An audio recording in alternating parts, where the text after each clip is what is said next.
Assalamualaikum warahmatullahi wabarakatuh. Selamat pagi anak-anak.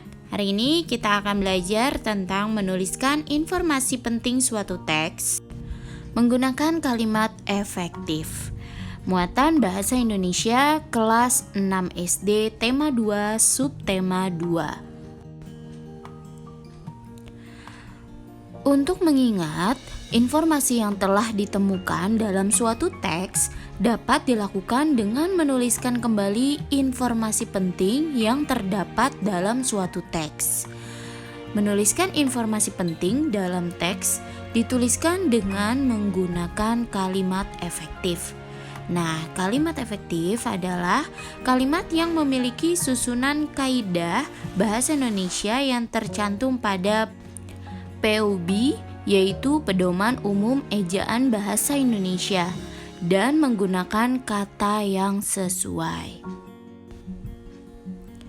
Kalimat efektif memiliki susunan yang berurutan, yaitu bisa kita lihat contohnya ada subjek, P untuk predikat, O untuk objek, dan K keterangan.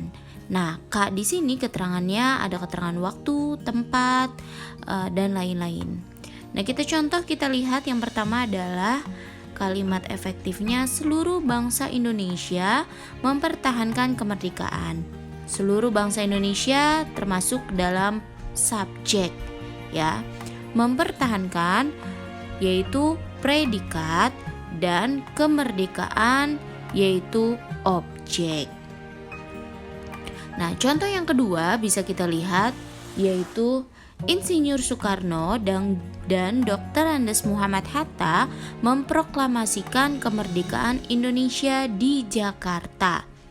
Kita lihat Insinyur Soekarno dan Dr. Andes Muhammad Hatta masuk ke dalam subjek, ya.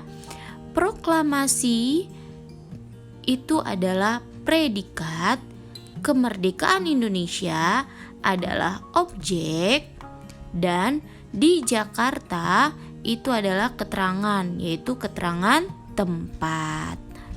Begitu ya, ternyata kalimat efektif itu memiliki susunannya, ya, susunan yang sudah terstruktur.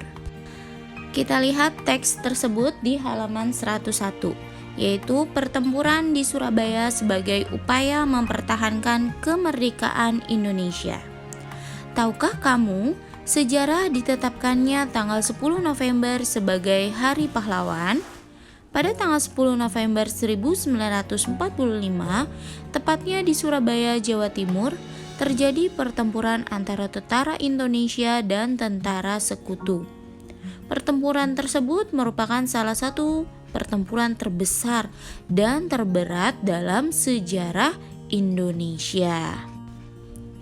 Puncaknya pertempuran antara tentara Indonesia dan tentara sekutu adalah ketika pemimpin tentara sekutu dari Inggris, Brigjen Aubertin Walter Shorter, Malabi gugur.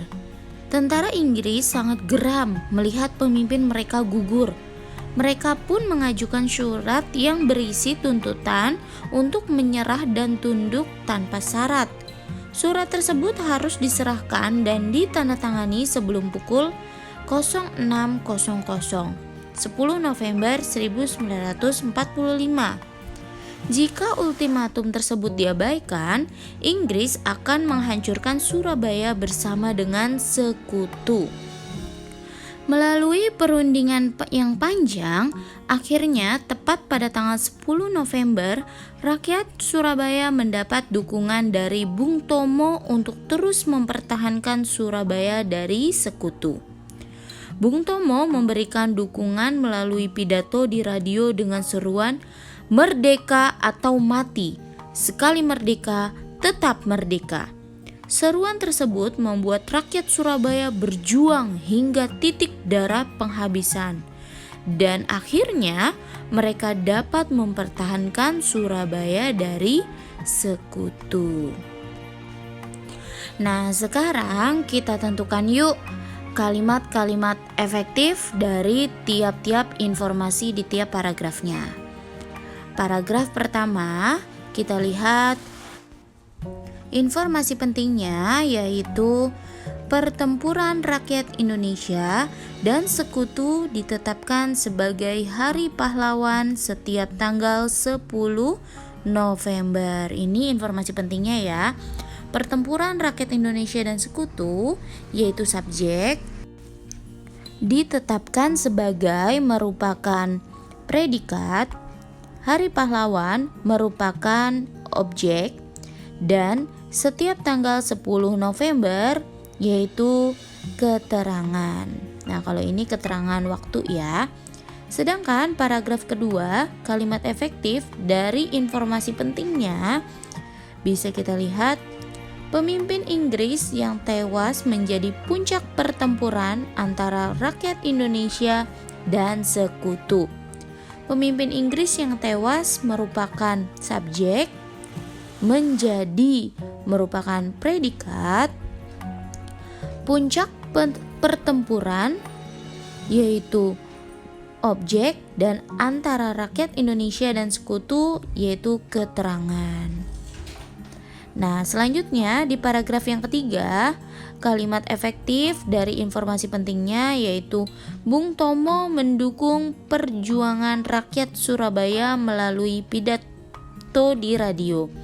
Bung Tomo merupakan subjek, mendukung merupakan predikat, perjuangan rakyat Surabaya merupakan objek, dan melalui pidato di radio merupakan keterangan.